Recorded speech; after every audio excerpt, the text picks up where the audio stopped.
First of all, I think it's important to make the case that of all of the ways that we measure the health of a society, the capitalization rate is probably the most important. Generally, when we speak about how well we're doing as a country or as a community or as a city, we talk in terms of things like per capita income or GDP. And those are very useful indices of how we're doing, but I think they're not nearly as important as the capitalization rate. Ultimately, the reason that we choose to gather together in communities and to organize ourselves in the way that all of you in this room are organized is that we are interested in extending to as many people as possible the right to make the best use of their own talents. That's the simplest and, to my mind, the most powerful explanation for why civilizations exist.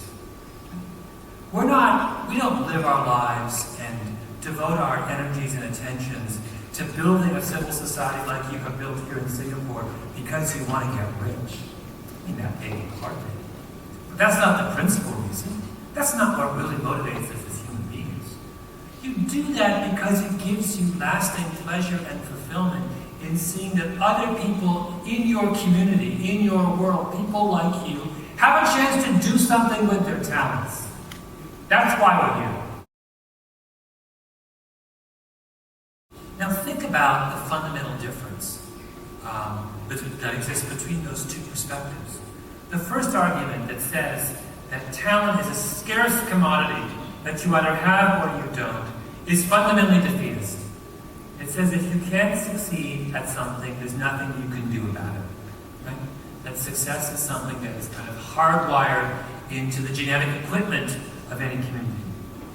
The second perspective, the capitalization perspective, says, on the contrary, there is something you can do about it. That if you value a given talent or a given discipline, by choosing to focus attention on it and devote resources to it and getting people in large numbers to apply themselves to it, then you can succeed.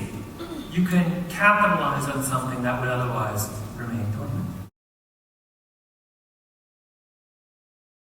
Tasks that you need to have an incredible degree of natural ability to be able to tackle, and the rest of us might as well give up and go home.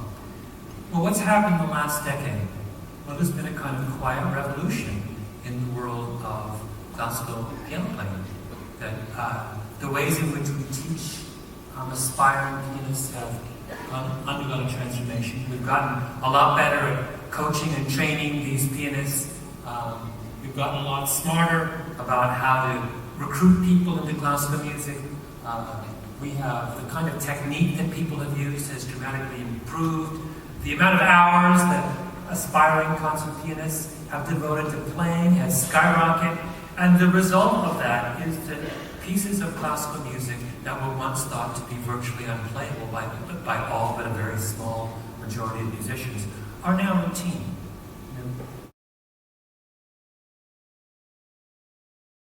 In other words, we went around for years thinking that the problem of playing these kinds of classical compositions was about a scarcity of talent.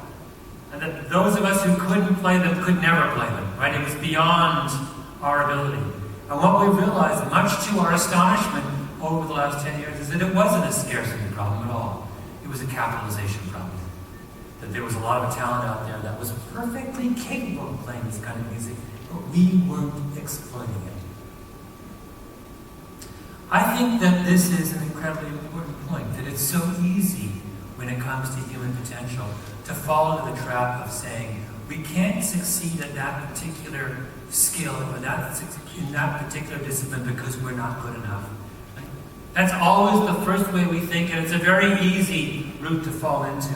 But it's really important, I think, to remind ourselves that in most, not all, but in many of the cases where we assume there isn't enough talent, there's in fact more than enough talent. It's just a matter of changing our mindset.